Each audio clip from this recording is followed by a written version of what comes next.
Sukap yang malang. Senja yang kau kirimkan sudah kuterima. Kukira sama lengkap seperti ketika engkau memotongnya di langit yang kemerah-merahan itu. Lengkap dengan bau laut, desir angin, dan suara hempasan ombak yang memecah pantai.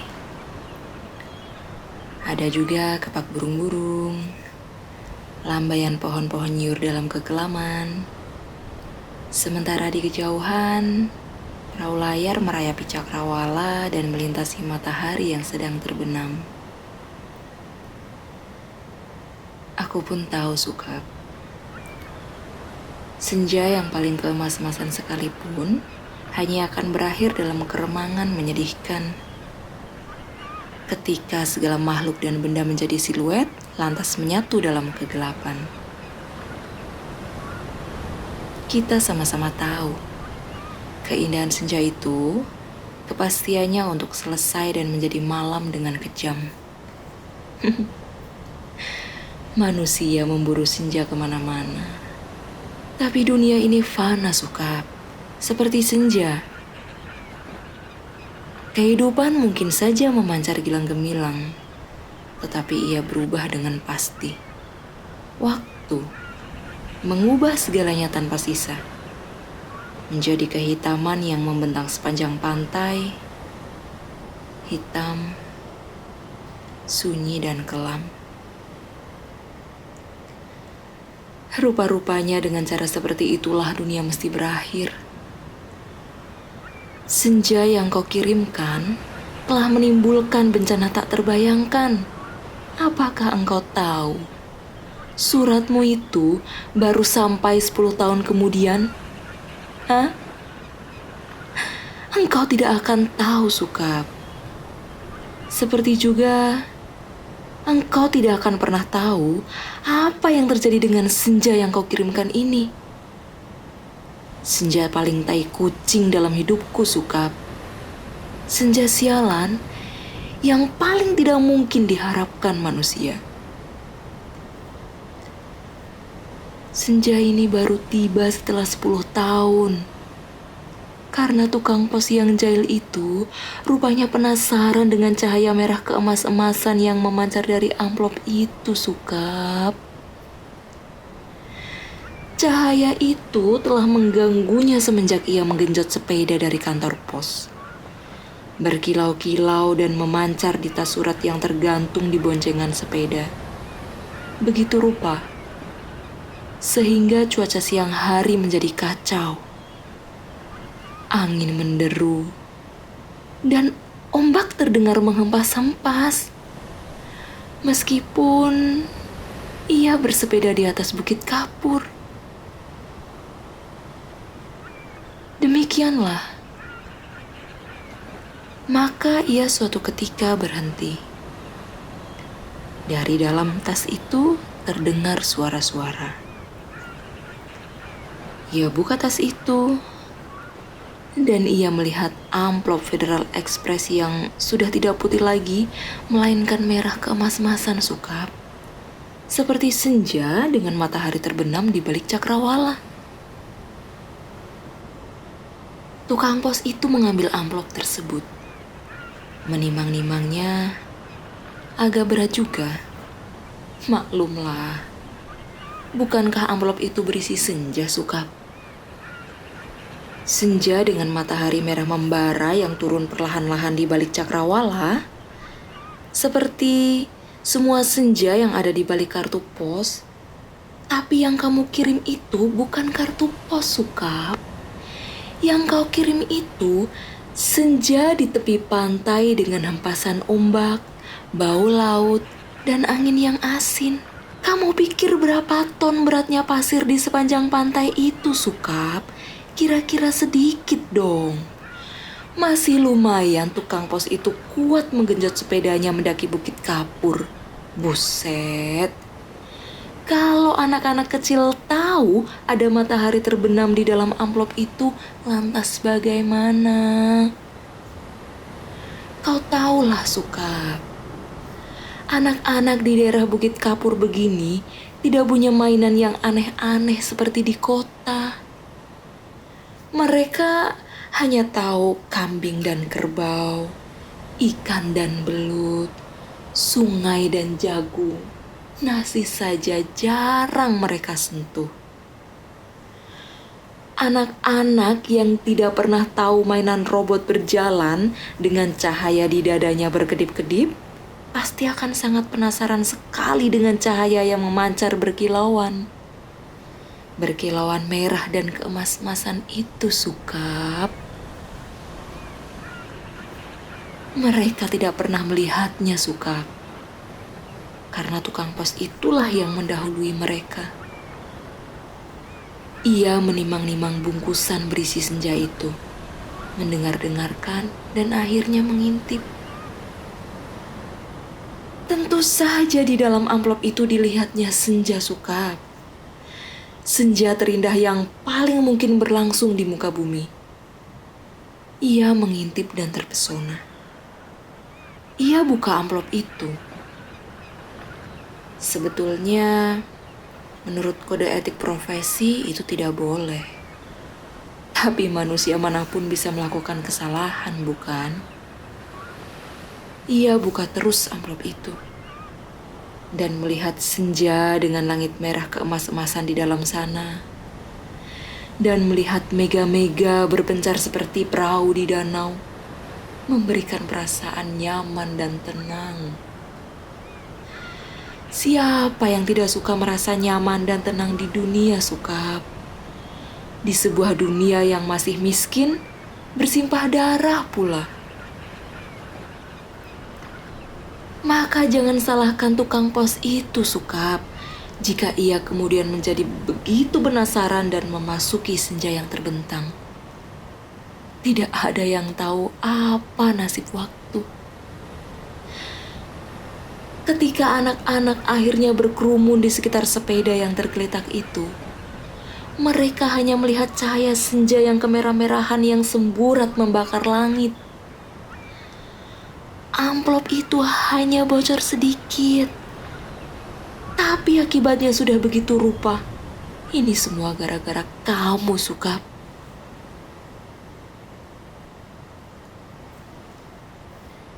Sukap yang malang, bodoh dan tidak pakai otak.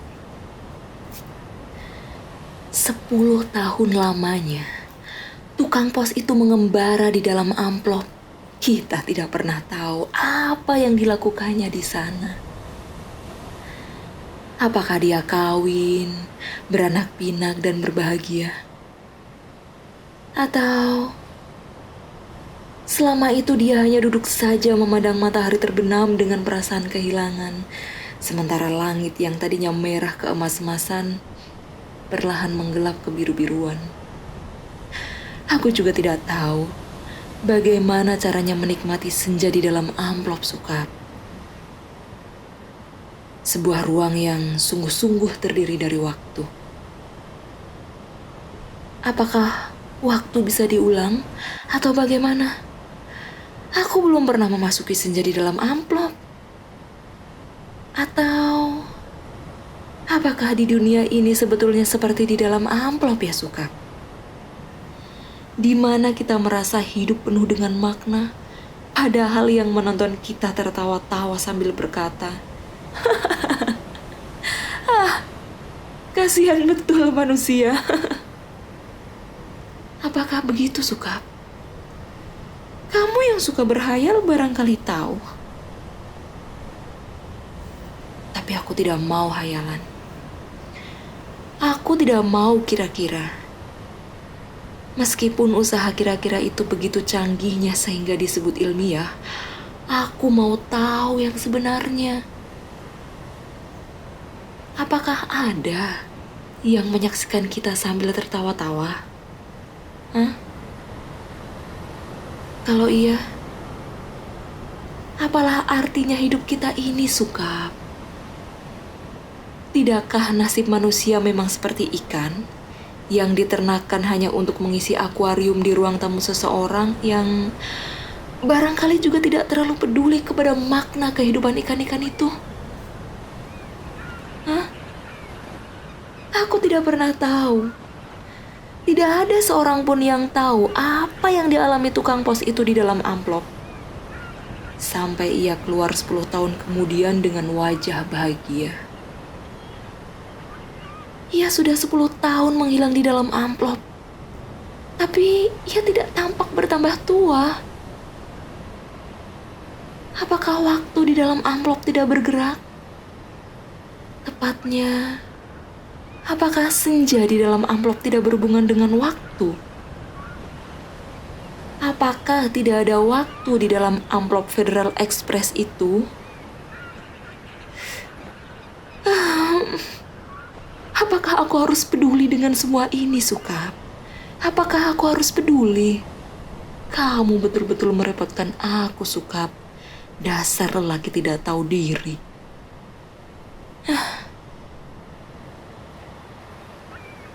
Sukap yang malang, goblok dan menyebalkan. Kamu tahu apa yang terjadi 10 tahun kemudian? Tukang pos itu tiba di depan rumah kami. Ya, rumah kami. Setelah 10 tahun, banyak yang terjadi dong, Sukap. Misalnya bahwa aku kemudian kawin, beranak pinak, dan berbahagia. Jangan kaget. Dari dulu, aku juga tidak mencintai kamu, Sukap. Dasar bego. Dikasih isyarat tidak mau mendengarkan. Sekali lagi, aku tidak mencintai kamu. Kalau toh aku kelihatan baik selama ini padamu, terus terang harus kukatakan sekarang. Sebetulnya, aku cuman kasihan. Terus terang, aku kasihan sama kamu, Sukap. Mencintai begitu rupa, tapi tidak tahu yang kamu cintai sebetulnya tidak mencintai kamu. Makanya, jangan terlalu banyak berhayal, Sukap. Pakai otak dong sedikit. Hanya dengan begitu, kamu akan selamat dari perasaan cintamu yang tolol itu. Tapi bukan cinta tai kucing ini yang sebetulnya ingin kuceritakan padamu, Sukap. Soal cinta ini sama sekali tidak penting. Kamu harus tahu, apa akibat perbuatanmu ini, Sukap? Mengirim sepotong senja untuk orang yang sama sekali tidak mencintai kamu. Tahu apa akibatnya? Hah? Begitu tukang pos itu pulang, setelah menceritakan kenapa kiriman Federal Express bisa terlambat 10 tahun, ku buka amplop berisi senja itu dan terjadilah semua ini. Apa kamu tidak tahu, Sukap? Senja itu, meski cuma sepotong, sebetulnya juga semesta yang utuh. Kamu kira matahari terbenam itu besarnya seperti apa? Seperti apem. Kalau sepotong senja itu di dalam amplop terus sih tidak apa-apa. Tapi ini keluar dan lautnya membludak tak tertahankan lagi. Bagaimana aku tahu amplop itu berisi senja, Sukap? Aku bukan menghayal seperti kamu. Hidupku penuh dengan perhitungan yang matang. Aku tahu betul untung rugi setiap perbuatan. Terutama apa untung ruginya untuk diriku sendiri. Betapa pentingnya hidupku selamat demi suami dan anak-anakku. Pura-puranya aku ini juga perempuan yang setia. Itu pula sebabnya, sebelum maupun sesudah kawin, aku tidak sudi berhubungan dengan kamu, Sukap. Lagi pula aku tidak mencintai kamu. Mau apa? Tapi kamulah yang tidak tahu diri. Mengirim senja tanpa kira-kira. Dunia ini jadi berantakan tahu. Berantakan dan hancur lebur tiada terkira. Setelah amplop itu kubuka dan senja itu keluar, matahari yang terbenam dari senja dalam amplop itu berbenturan dengan matahari yang sudah ada. Langit yang biru bercampur aduk dengan langit yang kemerah-merahan yang terus-menerus berkedip menyilaukan karena cahaya keemas-emasan yang menjadi semburat tak beraturan. Senja yang seperti potongan kue menggelegak. Pantai terhampar seperti permadani di atas bukit kapur. Lautnya terhempas, langsung membanjiri bumi dan menghancurkan segala-galanya. Bisakah kau bayangkan, Sukap? Bagaimana orang tidak panik dengan gelombang raksasa yang tidak datang dari pantai, tapi dari atas bukit? Air bah membanjiri bumi seperti zaman Nabi Nuh. Dunia menjadi gempar. Tidak semua perahu yang ada cukup untuk seluruh umat manusia, kan? Lagi pula sampai kapan kapal dan perahu itu bisa bertahan? Hah? Tiada satu kota pun yang selamat. Lautan dari senjamu yang membuat langit merah membara itu menghempas dan membanjiri bumi dengan cepat sekali. Gedung-gedung pencakar langit di setiap kota besar di seluruh dunia, gunung-gunung tertinggi di muka bumi, semuanya terendam air. Sukap, bumi ini sekarang sudah terendam air. Di mana-mana air. Dan langit senja tak kunjung berubah menjadi malam. Segalanya kacau, Sukap, gara-gara cintamu yang tak tahu diri.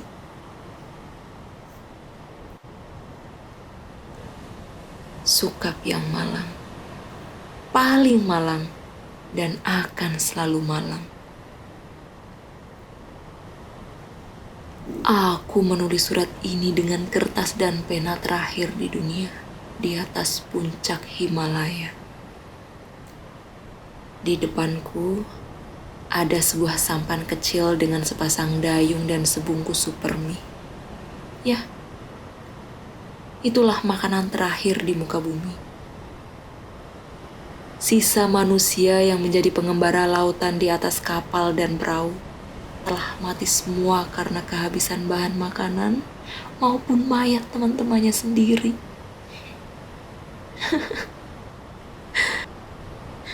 Manusia memang banyak akal, tapi menghadapi senja dari dalam amplop itu tidak ada jalan keluar. Banyak orang mempertanyakan diriku, kenapa aku membuat dirimu begitu cinta menggebu-gebu padahal cinta secuil pun juga tidak. Sehingga kamu mengirimkan sepotong senja itu kepadaku dan tumpah ruah membanjiri bumi. Tapi coba katakan, tapi itu bukan salahku toh, Sukap. Aku tidak mau disalahkan atas bencana yang menimpa umat manusia. Mengapa cinta harus menjadi begitu penting sehingga manusia kehidupannya terganggu? Ini bukan salahku.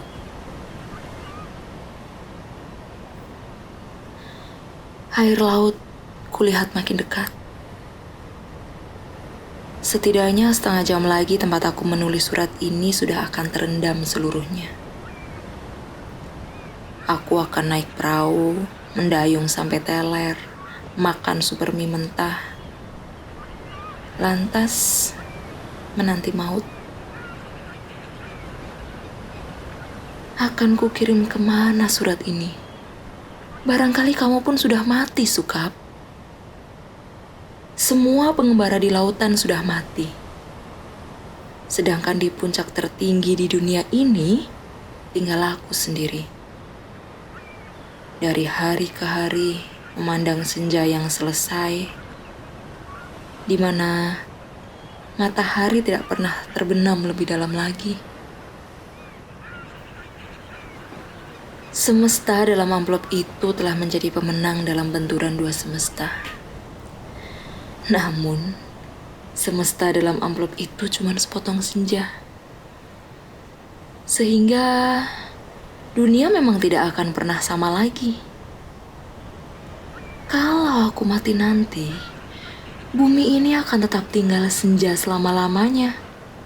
Dengan matahari terbenam separuh yang tidak pernah turun lagi. Langit merah selama-lamanya, lautan jingga selama-lamanya. Tetapi tiada seorang manusia pun memandangnya. Segenap burung sudah punah karena kelelahan terbang tiada henti. Tinggal ikan-ikan menjadi penguasa bumi. Di kejauhan, kulihat ikan paus merah menjerit dengan sedih. Sukap, aku akan mengakhiri surat ini. Akan kulipat menjadi perahu kertas dan kulayarkan ke laut lepas. Bukan tidak mungkin surat ini akan terbaca juga. Entah bagaimana caranya, namun siapapun yang menemukannya akan membaca kesaksianku. Jika tidak, aku pun tidak tahu apa nasib waktu. Kupandang senja yang abadi sebelum melipat surat ini. Betapa semua ini terjadi karena cinta. Dan hanya karena cinta, betapa besar bencana telah ditimbulkannya ketika kata-kata tak cukup menampungnya. Kutatap senja itu, masih selalu begitu. Seperti menjanjikan suatu perpisahan yang sendu. Selamat berpisah semuanya. Selamat tinggal. Alina.